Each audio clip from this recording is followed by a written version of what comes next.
अपराध की दुनिया। राजस्थान के एक छोटे से गांव धौलपुर में वीर सिंह नाम का एक ईमानदार और साहसी पुलिस अधिकारी रहता था। वीर सिंह अपने सिद्धांतों और सच्चाई के प्रति वफादारी के लिए जाना जाता था। एक दिन गांव में एक भयानक घटना घटी। गांव के सबसे धनी आदमी ठाकुर रणवीर सिंह का कत्ल हो गया। पूरे गांव में सनसनी फैल गई और हर कोई दहशत में था। गांव में लोग एक दूसरे पर शक कर रहे थे, लेकिन कोई भी ये नहीं समझ पा रहा था कि ठाकुर जैसे ताकतवर आदमी को कौन मार सकता है। वीर सिंह को इस मामले की जिम्मेदारी सौंपी गई। उसने ठान लिया कि वह इस अपराधी को पकड़कर रहेगा, चाहे कितनी भी मुश्किलें क्यों ना आए। जांच शुरू हुई। वीर सिंह ने सबसे पहले ठाकुर के घर वालों और नौकरों से पूछताछ की। ठाकुर की पत्नी सरला देवी बेहद दुखी थी, लेकिन उन्होंने वीर सिंह को बताया कि पिछले कुछ समय से ठाकुर किसी से मिलने बाहर जाया करते थे, लेकिन वह नहीं जानती थी कि वह किससे मिलते थे। ठाकुर का बेटा अमर, जो शहर में पढ़ाई कर रहा था, इस घटना के समय गांव में नहीं था, लेकिन उसकी शक्ल पर कुछ अनकहा राज था। वीर सिंह ने ठाकुर के पुराने कारोबारियों से भी पूछताछ की। एक नाम बार बार सामने आ रहा था, रघु यादव।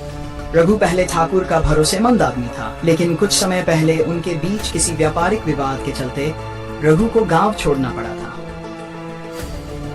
गांव वालों का कहना था कि रघु ने ठाकुर से बदला लेने की धमकी दी थी। वीर सिंह ने रघु की तलाश शुरू की और आखिरकार उसे शहर के एक छोटे से होटल में छिपा पाया। जब वीर सिंह ने रघु को गिरफ्तार किया तो उसने पहले तो अपनी बेगुनाही का दावा किया, लेकिन फिर उसने धीरे धीरे सच्चाई उगली। रघु ने बताया कि वह ठाकुर से बदला लेने के लिए ही वापस आया था, लेकिन उसे मौका नहीं मिला। उसने यह भी कहा कि जिस रात ठाकुर की हत्या हुई वह ठाकुर के घर के पास गया था, लेकिन जब वह पहुंचा तो उसने देखा कि ठाकुर पहले से ही मर चुका था। यह सुनकर वीर सिंह को समझ में आया कि असली कातिल अभी भी पकड़ा नहीं गया है। जांच गहराई में जाने लगी। उसने ठाकुर के परिवार के सदस्यों के फोन कॉल्स और बैंक रिकॉर्ड की छानबीन की। जल्द ही उसे एक ऐसा सुराग मिला जिससे पूरा मामला उलझने के बजाय साफ हो गया। ठाकुर के बेटे अमर के खाते में एक बड़ा धनराशि जमा की गई थी, जो कत्ल के दिन के बाद आई थी। वीर सिंह ने अमर को गिरफ्तार किया और सख्ती से पूछताछ की। अमर ने पहले तो इनकार किया, लेकिन जब सबूत उसके सामने रखे गए तो उसने सच कबूल लिया। अमर का कहना था कि उसके पिता उसे अपने बिजनेस में भागीदारी नहीं दे रहे थे और वह अपनी मां के खिलाफ भी जाकर शादी करना चाहता था।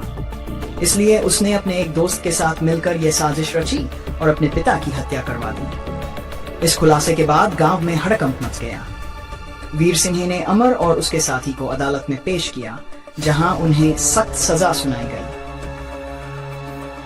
अमर और उसके साथी की गिरफ्तारी के बाद धौलपुर गांव में शांति वापस लौट आई थी, लेकिन वीर सिंह को लग रहा था कि कुछ अनसुलझे रहस्य अभी भी बाकी हैं।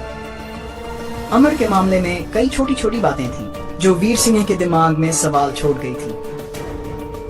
ठाकुर रणवीर सिंह की हत्या में शामिल लोगों का दायरा सिर्फ अमर और उसके साथी तक सीमित नहीं था। वीर सिंह को अब लगने लगा था कि इस पूरे मामले में कोई तीसरा व्यक्ति भी शामिल था, जो पर्दे के पीछे से सारे खेल को अंजाम दे रहा था। कुछ समय बीत गया, लेकिन वीर सिंह का शक शांत नहीं हुआ। उसने फिर से मामले को खंगालने का निर्णय लिया। इस बार उसने ठाकुर के पुराने दोस्तों, दुश्मनों और यहाँ तक कि उन व्यापारिक साझेदारों पर ध्यान केंद्रित किया जिनके साथ ठाकुर के अच्छे रिश्ते नहीं थे। एक दिन वीर सिंह को ठाकुर के पुराने साथी मनोज से एक अज्ञात सूचना मिली। मनोज ने बताया कि ठाकुर का काला धन छुपाने के लिए कई अवैध कामों में हाथ था, जिनके बारे में केवल कुछ करीबी लोग ही जानते थे। वीर सिंह का शक अब पक्का हो चुका था कि इस मामले में सिर्फ पारिवारिक कलह ही नहीं, बल्कि धन और अवैध धंधों का भी बड़ा हाथ था। जांच को आगे बढ़ाते हुए वीर सिंह ने एक और महत्वपूर्ण सुराग हासिल किया। ठाकुर का एक पुराना वफादार नौकर महेश, जो कत्ल के बाद से लापता था, अचानक शहर के एक अस्पताल में पाया गया। महेश पर किसी ने जानलेवा हमला किया था, लेकिन वह बच गया था। वीर सिंह ने तुरंत अस्पताल पहुंचकर महेश से पूछताछ की। महेश ने हिम्मत जुटाकर वीर सिंह को बताया कि कत्ल की रात वह ठाकुर के कमरे के बाहर था, जब उसने दो लोगों को छिपते हुए देखा। वह उन्हें पहचान नहीं सका, लेकिन उसे यह एहसास हो गया था कि कुछ गलत होने वाला है। जब वह ठाकुर के पास जाने की कोशिश कर रहा था, तभी उन अजनबियों में से एक ने उसे पीछे से सिर पर वार किया। जिससे वह बेहोश हो गया। जब उसे होश आया तो वह किसी अज्ञात जगह पर था जहां से वह बड़ी मुश्किल से भाग निकला। महेश की बातों ने वीर सिंह की आंखें खोल दी। ठाकुर के कत्ल की साजिश सिर्फ अमर की नहीं थी, बल्कि इससे भी बड़ा खेल चल रहा था। वीर सिंह ने तुरंत अपनी टीम के साथ महेश की बताई जगह पर छापा मारा। वहां से उन्हें कुछ महत्वपूर्ण दस्तावेज मिले, जिनसे पता चला कि ठाकुर के बिजनेस में कई बाहरी लोग भी शामिल थे, जिनका सीधा संबंध अवैध गतिविधियों से था। जांच की परतें अब खुलने लगी थी। वीर सिंह को यह भी पता चला कि ठाकुर के दोस्त कहे जाने वाले लोग ही उसके असली दुश्मन थे।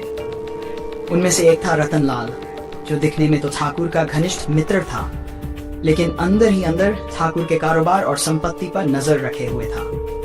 वीर सिंह ने जब रतनलाल की गतिविधियों पर नजर रखनी शुरू की तो उसने पाया कि रतनलाल के विदेशी संबंध थे और वह ठाकुर की हत्या के बाद उसकी संपत्ति हड़पने की योजना बना रहा था। वीर सिंह ने रतनलाल को गिरफ्तार किया और उससे गहन पूछताछ की। रतनलाल ने पहले इनकार किया, लेकिन जब महेश के बयान और दस्तावेजों के सबूत उसके सामने रखे गए तो उसने मान लिया कि वह अमर को उकसाने और उसकी कमजोरी का फायदा उठाकर इस साजिश का असली सूत्रधार था। रतनलाल ने ही अमर को पैसे और ताकत का लालच देकर इस हत्या के लिए राजी किया था। इस खुलासे के बाद रतनलाल और उसके कई साथियों को गिरफ्तार कर लिया गया। वीर सिंह ने गांव के लोगों को बताया कि इस साजिश में जितने लोग शामिल थे उतने लोग अब कानून की। रतनलाल और उसके साथियों की गिरफ्तारी के बाद भी वीर सिंह पूरी तरह से चैन से नहीं थी। धौलपुर गांव में जो साजिश उसने उजागर की थी वह अब उसे और बड़े खतरे की ओर इशारा कर रही थी। रतनलाल ने स्वीकार किया था कि ठाकुर की हत्या सिर्फ उसकी संपत्ति हथियाने का षड्यंत्र नहीं था, बल्कि इसके पीछे एक बड़ा आपराधिक नेटवर्क था जो राज्य के कई प्रभावशाली लोगों से जुड़ा हुआ था। वीर सिंह को यकीन हो गया था कि धौलपुर जैसे छोटे से गांव में इतना बड़ा अपराधी जाल फैला हुआ है तो राज्य के अन्य हिस्सों में भी यह सक्रिय हो सकता है। रतनलाल के मोबाइल और अन्य सबूतों की गहराई से छानबीन के दौरान वीर सिंह को कुछ रहस्यमय फोन नंबर मिले। ये नंबर राज्य के बड़े उद्योगपतियों, राजनीतिज्ञों और पुलिस अधिकारियों से जुड़े थे। वीर सिंह को समझ में आ गया कि इस जाल में कई ऊंचे पदों पर बैठे लोग भी शामिल हैं। अब मामला केवल ठाकुर की हत्या का नहीं था, यह भ्रष्टाचार, धन शोधन और अंतर्राष्ट्रीय तस्करी से जुड़ा हुआ लग रहा था। वीर सिंह के हाथों में अब ऐसी जानकारी आ गई थी जो न केवल उसके लिए बल्कि उसके परिवार और गांव के लिए भी खतरे का संकेत थी। वीर सिंह ने तय किया कि इस मामले को सुलझाने के लिए उसे सावधानी से और गुप्त रूप से काम करना होगा। एक गुप्त मिशन की शुरुआत वीर सिंह ने इस जानकारी को सीधे अपने वरिष्ठ अधिकारियों के सामने रखने का फैसला किया। उसने सोचा कि राज्य के पुलिस विभाग में केवल उन लोगों से ही बात करेगा जिन पर उसे पूरी तरह से भरोसा था। वह अपने पुराने दोस्त और ईमानदार अधिकारी डीएसपी विक्रम सिंह से मिला। विक्रम ने वीर सिंह को भरोसा दिलाया कि वह हर कदम पर उसके साथ खड़ा रहेगा। दोनों ने मिलकर यह तय किया कि वे इस जाल को धीरे धीरे खोलेंगे और एक एक कर बड़े लोगों को पकड़ेंगे। पहला कदम था उन फोन नंबरों के असली मालिकों तक पहुंचना। वीर सिंह और विक्रम ने मिलकर कुछ टेक्निकल विशेषज्ञों की मदद से उन नंबरों का पीछा करना शुरू किया। यह काम बेहद कठिन था, क्योंकि जो लोग इस अपराध जाल के पीछे थे वे बेहद शातिर और ताकतवर थे। वे अपनी पहचान छुपाने के लिए कई तरह के फर्जी दस्तावेज और तकनीकों का इस्तेमाल करते थे। खतरे की आहट जांच जैसे जैसे आगे बढ़ी, वीर सिंह पर दबाव बढ़ता गया। उसे लगातार अज्ञात नंबरों से धमकी भरे कॉल आने लगे। कॉल करने वाले लोग उसे और उसके परिवार को जान से मारने की धमकी दे रहे थे। वीर सिंह ने इन धमकियों की परवाह नहीं की, लेकिन उसने अपनी पत्नी सीमा और बच्चों को सुरक्षित स्थान पर भेजने का फैसला किया। एक रात वीर सिंह की कार पर हमला हुआ। वह किसी तरह अपनी जान बचा पाया, लेकिन उसे यह साफ हो गया था कि दुश्मन अब खुलकर सामने आ रहे थे। उसने विक्रम को इस घटना की जानकारी दी और दोनों ने मिलकर सुरक्षा बढ़ाने के इंतजाम किए। भ्रष्टाचार का खुलासा धीरे धीरे वीर सिंह की टीम को कई अहम सुराग मिलने लगे। रतनलाल के फोन से मिली जानकारी के अनुसार कई उच्च पदस्थ राजनेताओं और बड़े उद्योगपतियों के नाम सामने आने लगे। ये लोग अवैध व्यापार, ड्रग तस्करी और हथियारों की तस्करी से जुड़े हुए थे। वीर सिंह ने इस सारे मामले को गुप्त रखते हुए अपने उच्च अधिकारियों को इसकी जानकारी दी। अब यह मामला केवल राज्य का नहीं रहा, बल्कि इसे राष्ट्रीय स्तर पर उठाने की जरूरत थी। जांच एजेंसियों की मदद से वीर सिन्हा और विक्रम ने कई बड़ी मछलियों को पकड़ने का प्लान बनाया। इसमें कई बड़े कारोबारियों के घरों और दफ्तरों पर छापे मारे गए। एक एक कर कई दस्तावेज, फर्जी कंपनियों के नाम और संदिग्ध ट्रांजैक्शन सामने आने लगे। यह नेटवर्क पूरे देश में फैला हुआ था और इसे कई सालों से बिना किसी रोक टोक के चलाया जा रहा था। अंतिम संघर्ष जांच के अंतिम चरण में वीर सिंह और विक्रम को पता चला कि इस पूरे जाल का मास्टरमाइंड कोई और नहीं, बल्कि एक बड़े राजनेता का भाई था, मस्त, जो सालों से कानून की आंखों में धूल झोंक रहा था। वह व्यक्ति इतना ताकतवर था कि उसके खिलाफ कोई भी गवाही देने से डरता था। वीर सिन्हा और विक्रम ने ठान लिया कि वे इस व्यक्ति को हर हाल में सलाखों के पीछे पहुंचाएंगे। उन्होंने एक गुप्त योजना बनाई और एक बड़े छापे के लिए केंद्रीय एजेंसियों से मदद मांगी। आखिरकार एक रात बड़े ऑपरेशन के तहत उस राजनेता के भाई को गिरफ्तार कर लिया गया। इसके साथ ही उसके कई सहयोगियों को भी पकड़ा गया। वीर सिन्हा और विक्रम सिन्हा के नेतृत्व में अपराध के इस बड़े जाल को तोड़ने के बाद राज्य भर में उनकी बहादुरी के चर्चे होने लगे। लेकिन वीर सिंह जानता था कि यह अभी अंत नहीं था। अपराधी पकड़े गए थे, पर अपराध की जड़ें अभी भी गहरी थीं। राज्य के कई हिस्सों में भ्रष्टाचार और अवैध गतिविधियां जारी थीं। जिन बड़े नामों को पकड़ने की जिम्मेदारी ली थी, वे अभी पूरी तरह से कानून की गिरफ्त में नहीं आए थे। वीर सिंह के जीवन में अब एक नया मोड़ आया। राज्य सरकार ने उसे बड़े पैमाने पर चल रही अवैध गतिविधियों की जांच के लिए एक विशेष टास्क फोर्स का प्रमुख नियुक्त कर दिया। यह टास्क फोर्स केवल उन्हीं मामलों पर काम करती थी जिनमें ऊंचे स्तर के राजनेता, व्यवसायी और पुलिस के कुछ भ्रष्ट अधिकारी शामिल होते थे। वीर सिंह को पता था कि यह काम आसान नहीं होगा, लेकिन उसने अपने जीवन को अपराध के खिलाफ लड़ाई में समर्पित कर दिया था। गुप्त मिशन की योजना टास्क फोर्स के गठन के बाद वीर सिंह ने अपनी टीम में सबसे भरोसेमंद और ईमानदार अधिकारियों को चुना। उन्होंने विक्रम सिंह को भी इस मिशन में अपने साथ लिया। उनका पहला कदम था राज्य में चल रही अवैध गतिविधियों के नेटवर्क को खत्म करना, जो अब भी कई छुपी हुई परतों के भीतर चल रहा था। वीर सिंह को एक और बड़ा सुराग मिला। कुछ सालों से राज्य में हो रहे अवैध व्यापार का मुख्य केंद्र एक बंदरगाह शहर था। उस बंदरगाह से बड़े पैमाने पर नशीले पदार्थ, हथियार और यहाँ तक कि मानव तस्करी भी की जा रही थी। इसके पीछे एक बड़ा गिरोह था, जिसका मुखिया कालिया नाम का एक कुख्यात अपराधी था, जिसने अपनी पहचान को पूरी तरह से छिपा रखा था। कालिया तक पहुंचने के लिए वीर सिंह ने अपनी टीम के साथ मिलकर एक गुप्त मिशन की योजना बनाई। उन्हें यह पता चला कि अगले महीने बंदरगाह से एक बड़ी खेप विदेश जाने वाली थी, जिसमें न केवल नशीले पदार्थ बल्कि अवैध हथियार और लड़कियों की तस्करी भी शामिल थी। वीर सिंह ने ठान लिया कि वह इस मिशन को सफल बनाएगा और इस अपराध के सरगना कालिया को हर हाल में पकड़ेगा। मिशन के दौरान संकट मिशन के दिन वीर सिंह उसकी टीम बंदरगाह पर पहुंची। उन्होंने कुछ अधिकारियों को व्यापारियों के रूप में तैनात कर दिया ताकि वे कालिया और उसके आदमियों पर नजर रख सकें। मिशन बेहद खतरनाक था, क्योंकि कालिया के आदमियों के पास अत्याधुनिक हथियार थे और उन्हें हर समय सतर्क रहने की चेतावनी दी गई थी। जैसे ही खेप को लोड करने का समय आया, वीर सिंह और उसकी टीम ने कार्रवाई शुरू कर दी। कुछ ही पलों में वहां भारी गोलीबारी शुरू हो गई। वीर सिंह की टीम ने बहादुरी से मुकाबला किया, लेकिन कालिया का नेटवर्क इतना बड़ा और सुदृढ़ था कि उसे पकड़ना आसान नहीं था। कालिया और उसके कुछ आदमी अंधेरे का फायदा उठाकर भाग निकले। एक गहरे षड्यंत्र का पर्दाफाश। हालांकि वीर सिंह की टीम ने बड़ी मात्रा में नशीले पदार्थ, हथियार और तस्करी में फंसी लड़कियों को बचा लिया, लेकिन कालिया का फरार होना उनके लिए एक बड़ा झटका था। वीर सिंह को यह एहसास हुआ कि कालिया का पकड़ा जाना आसान नहीं होगा, क्योंकि उसके पीछे एक बड़ा और संगठित नेटवर्क था जो राज्य के कई प्रभावशाली लोगों से जुड़ा था। मिशन के बाद वीर सिंह को कुछ महत्वपूर्ण दस्तावेज और कालिया के कुछ आदमियों से पूछताछ के दौरान पता चला कि कालिया के संबंध राज्य के उच्च पदस्थ राजनीतिज्ञों और पुलिस अधिकारियों से हैं।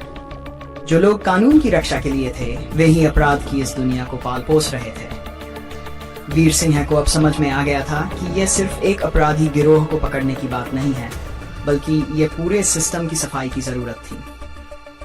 उसने विक्रम से सलाह की और दोनों ने तय किया कि वे कालिया के नेटवर्क को अंदर से ध्वस्त करेंगे। एक नई चुनौती। अब तक वीर सिंह को राज्य और देश भर में बड़ी पहचान मिल चुकी थी। उसकी ईमानदारी और साहस ने कई दुश्मन बना दिए थे और कालिया के साथियों ने उसके खिलाफ एक बड़ी साजिश रचनी शुरू कर दी थी। वीर सिंह के परिवार को निशाना बनाने की धमकियां मिलने लगीं और कुछ अज्ञात लोग उसके घर के आसपास मंडराने लगे।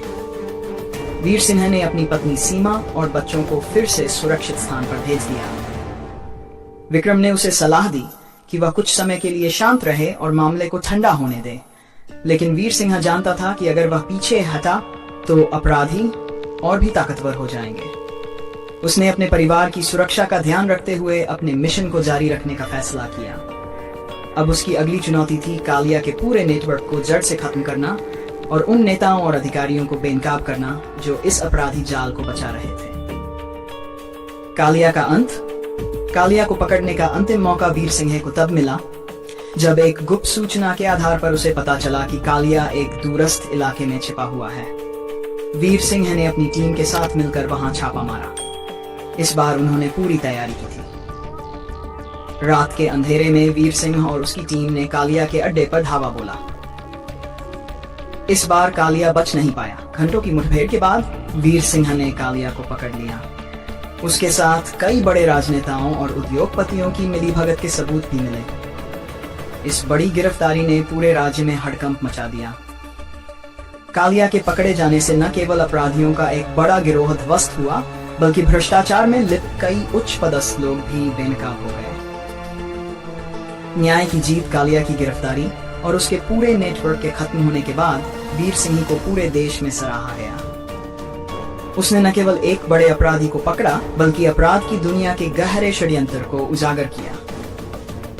राज्य सरकार ने वीर सिंह और उसकी टीम को सर्वोच्च वीरता पुरस्कार से सम्मानित किया, लेकिन वीर सिंह के लिए यह केवल एक लड़ाई की जीत थी। उसने ये जान लिया था कि जब तक समाज में भ्रष्टाचार और अपराध के प्रति सहनशीलता बनी रहेगी, तब तक अपराध की दुनिया खत्म नहीं होगी। वीर सिंह अब राज्य के सबसे प्रतिष्ठित पुलिस अधिकारियों में से एक बन चुका था, लेकिन उसकी नजर अभी भी उन लोगों पर थी जो पर्दे के पीछे छिपकर इस दुनिया को चला रहे थे। उसका संकल्प अडिग था। वह तब तक नहीं रुकेगा जब तक अपराध और भ्रष्टाचार की दुनिया पूरी तरह से नष्ट न हो जाए। नमस्कार दोस्तों, अगर आपको हमारा वीडियो पसंद आया हो तो कृपया चैनल को सब्सक्राइब करें और नए वीडियो की जानकारी सबसे पहले पाने के लिए घंटी के आइकन को दबाना न भूलें। लाइक करना भी न भूलें ताकि हमें पता चल सके कि आपको हमारा कंटेंट अच्छा लग रहा है। आपका समर्थन हमारे लिए बहुत मायने रखता है। धन्यवाद।